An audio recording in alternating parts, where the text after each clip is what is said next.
€22 billion. Gone. In 12 months. Spread across 365 days. That works out to roughly €60 million disappearing every single day of the year, weekends included. That is not a bad quarter. That is the single largest loss in the history of a company that did not even exist 20 years ago. And here is the part that does not add up. 3 months after posting that number, the same company stood up in front of investors and announced it was spending €60 billion more. Not cutting back, not retreating. Betting nearly 3 times the size of the hole it just dug on the same industry that dug it.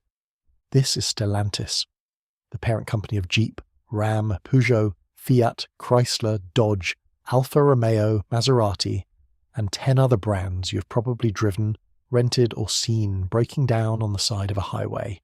In 2023, it was the most profitable it had ever been. 2 years later, it posted a loss so large it needed its own press conference, just to explain the write-downs. And now, under a brand new chief executive, it is asking shareholders to trust it with €60 billion to try again. So how does a company built from 2 proud, century-old automakers lose €22 billion in a single year? And why would anyone hand it €60 billion more to fix it? To answer that, you have to go back to the deal that built this company in the first place, and the number that deal promised to hit by 2030. Keep that number in mind. It matters later. On January 16, 2021, 2 automakers that had spent over a century competing against each other agreed to stop.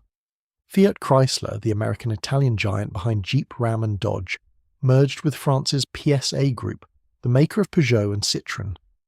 The new company was called Stellantis, a name pulled from the Latin word for stars. 14 brands, roughly 250,000 employees, and a footprint in over 130 countries, all under one roof.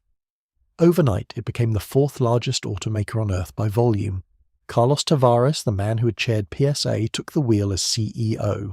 He had a reputation as a self-described performance maniac, and the results in year 1 proved it.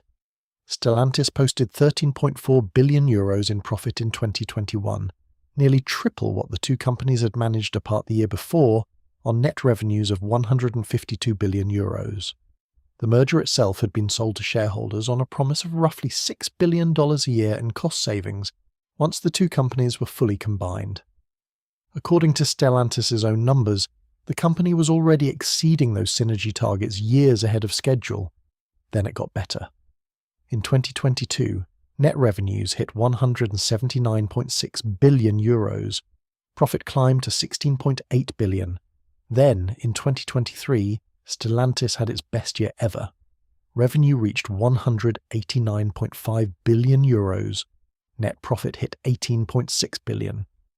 The operating margin, a number most rival automakers could only dream of, sat at 12.8%. This is the part that matters. Before you can understand a collapse, you have to understand what was actually working. Stellantis was not some struggling also-ran. It was by the numbers one of the best-run car companies on the planet. If you want to see exactly how the biggest names in the auto industry build empires and then walk straight into their own downfall, subscribe now, because this channel breaks down every one of those stories in detail. Behind the record numbers, Tavares was already making a much bigger bet. In March of 2022, he unveiled a strategic plan called Dare Forward 2030. It promised to double Stellantis' net revenues to €300 billion by the end of the decade. It committed more than €30 billion to electrification and software through 2025 alone, with a European target of selling nothing but battery electric vehicles by 2030. On paper, this looked like a genius move. Tavares was taking a company at the absolute peak of its profitability and reinvesting that windfall into the future of the industry. Alfa Romeo committed to going fully electric worldwide. DS and Lancia made the same pledge. Stellantis planned more than 75 battery electric models on sale by 2030, alongside hydrogen fuel cell vans and heavy trucks. The story being told to investors was simple. Stellantis had the cash, the scale, and the timing to outinvest almost anyone in the room. Globally, Stellantis' own numbers showed electric and low-emission vehicle sales climbing more than 20% in 2023 alone. On a slide, the trend line looked perfect. But a strategy is only as good as the demand it is betting on, and underneath the record 2022 and 2023 results, cracks were already showing in exactly the market Stellantis needed most. US dealers were starting to notice something the head office in Amsterdam did not seem to see yet. Cars were piling up on their lots, quietly at first. But that's where things get interesting, because the same year Stellantis posted its best ever numbers, the foundation underneath those numbers had already started to shift. The crack in Stellantis did not open with a single bad headline. It opened with a spreadsheet decision made at the top and felt on the ground months later. Tavares had built his reputation on margin over volume. Cut costs, raise prices, protect the bottom line, let market share fall where it may. It had worked brilliantly while demand was strong. In 2024, demand stopped cooperating. US sales fell 16% in the first half of the year alone. Ram, the truck brand Stellantis was counting on to lead its electric push, saw sales drop 26%. Dealers were left holding the inventory. By late 2024, the Alfa Romeo Giulia was sitting on lots for an average of 617 days. Jeep vehicles were averaging 126 days on the lot against an industry average of 81. Stellantis brands accounted for 6 of the 10 slowest selling vehicles in America. In August 2024, Kevin Farish, chairman of Stellantis' US Dealer Council, wrote a letter blaming Tavares directly, arguing he had pushed margins and executive pay ahead of competitively priced products. That criticism landed harder because of the numbers attached to Tavares himself. In 2023, the same year Stellantis posted record profit, Tavares took home €36.5 million in total compensation. To dealers watching their lots fill up with unsold Jeeps while the CEO's pay made headlines, the math did not sit well. Making matters worse, Stellantis was still pouring fresh money into the electric future it had promised. Just months earlier, the company announced a $155 million investment into 3 plants in Kokomo, Indiana, to build electric drive modules for vehicles the market was not yet asking for. Stellantis was forced to slash its 2024 operating margin guidance and revise its cash flow outlook into negative territory. The company that had just posted its best year ever was suddenly bleeding cash on the ground. By the fall of 2024, Stellantis was discounting its way out of a hole it had dug for itself. The company expanded incentives on 2023 and even older vehicles. Price cuts of $3,000 to $8,000 appeared across the Wagoneer, Gladiator, Grand Cherokee and Hornet lineups. Stellantis planned to ship 200,000 fewer vehicles to US dealers in the second half of 2024 compared with the year before, an attempt to shrink inventory down to 330,000 units. Third quarter shipments alone fell 20% year over year, a drop of roughly 279,000 vehicles, most of it concentrated in North America. None of it was fast enough to satisfy the board. US traded shares of Stellantis had fallen 43% over the course of 2024, even before the worst news arrived.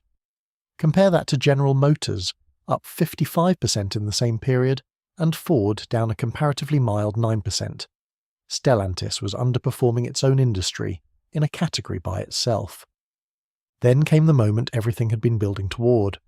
On December 1st, 2024, Stellantis announced that Carlos Tavares had resigned as CEO, effective immediately. The board's senior independent director, Henri de Castries, said simply that different views had emerged between Tavares and the board.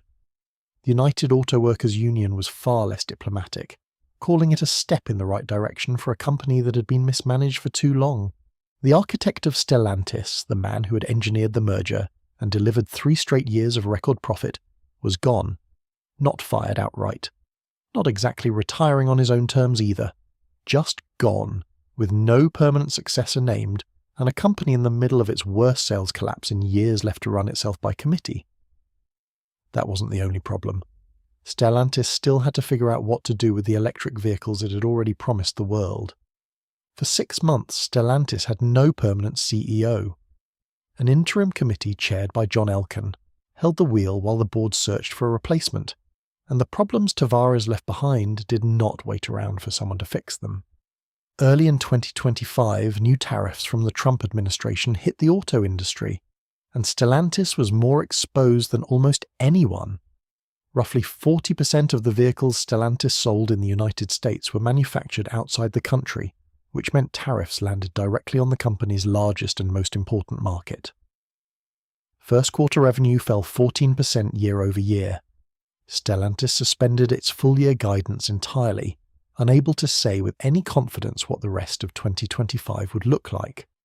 On May 28, 2025, the board finally settled on a successor. Not an outsider, not a turnaround specialist hired from a rival. Antonio Filosa, a 25-year Stellantis veteran who had run the company's operations across South America, then North America, then served as Jeep's own CEO. His first job at the company, back in 1999, had been as a paint shop quality supervisor working the night shift in Spain. Since being named Chief Operating Officer of the Americas the previous October, Filosa had already started cutting the dealer inventory glut, reorganizing leadership, and rebuilding relationships with the same dealers and union officials Tavares had alienated. Filosa officially took over as CEO on June 23, 2025. His priority was obvious: fix the inventory disaster and the quality complaints Tavares had left behind. But the bigger questions sat untouched. What was Stellantis actually going to do about the electric vehicles Dare Forward 2030 had bet the company's future on, now that American demand for them had clearly stalled out? The answer was already being written, and it was going to be expensive. Not only did the tariffs and the leadership vacuum hurt Stellantis, the electric vehicle bet was also failing at the same time.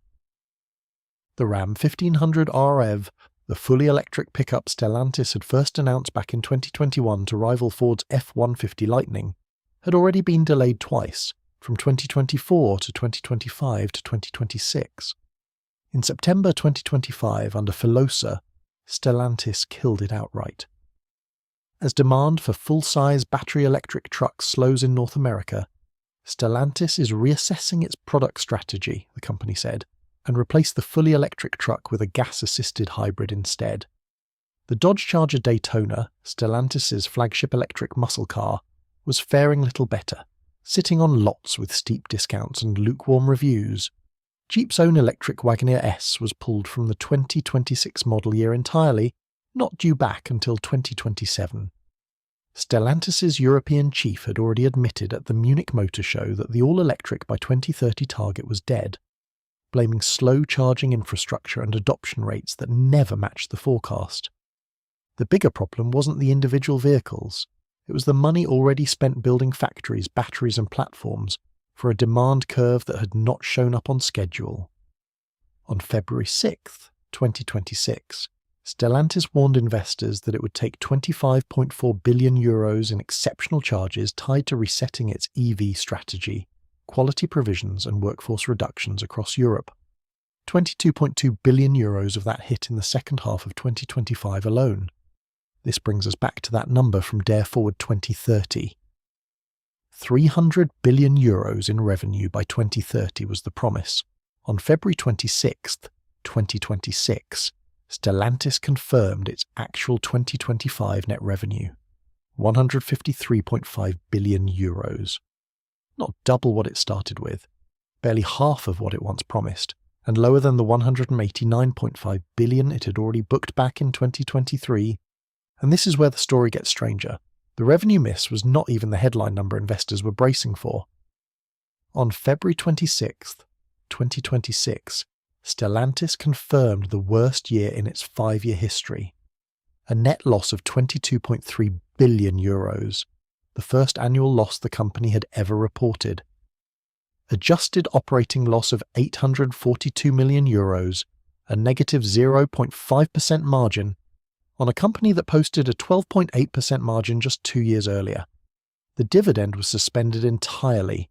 Stellantis issued up to €5 billion in hybrid bonds just to shore up its balance sheet. CEO Antonio Filosa did not hide from it. Our 2025 full-year results reflect the cost of overestimating the pace of the energy transition, he said. 10 words. That was the entire explanation for €25 billion in write-downs, About €6.5 billion of those charges require actual cash, spread across 4 years starting in 2026, not an accounting entry. A real bill, still being paid long after this earnings call is forgotten. Vehicles were cancelled, factories sat underused. Warranty provisions ballooned as quality complaints piled up from years of cost-cutting under the old regime. General Motors, Ford and Honda had all taken similar EV-related charges around the same time. Proof this was not a Stellantis-only problem.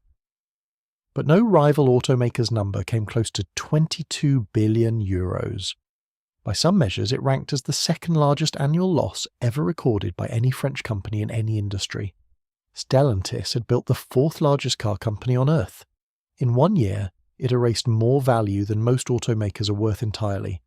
And it happened despite volumes actually holding up. Stellantis shipped 5.48 million vehicles in 2025, up slightly from the year before. The company was selling roughly the same number of cars. It was simply losing far more money on every single one of them. So what actually went wrong? It came down to 3 mistakes.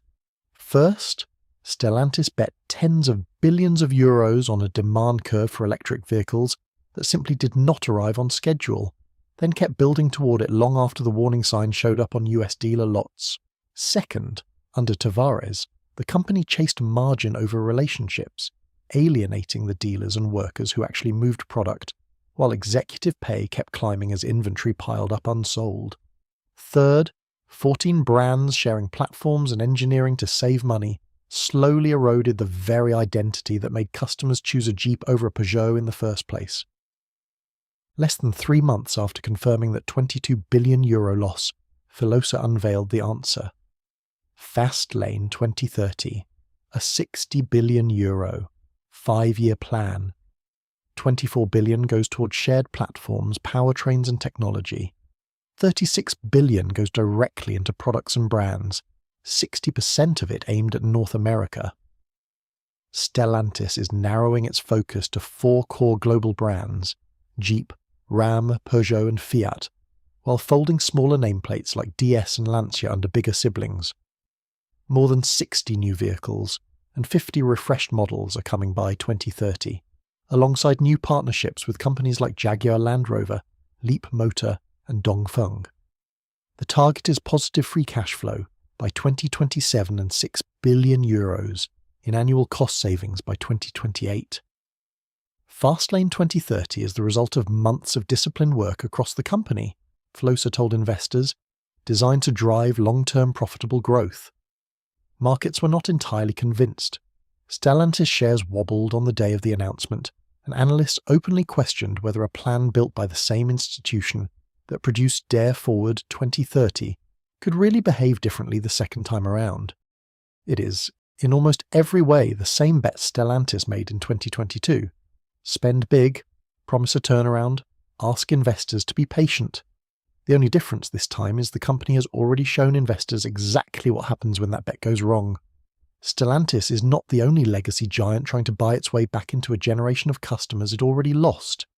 General Motors made the same wager on American buyers years ago and is still trying to win them back. That story is coming next.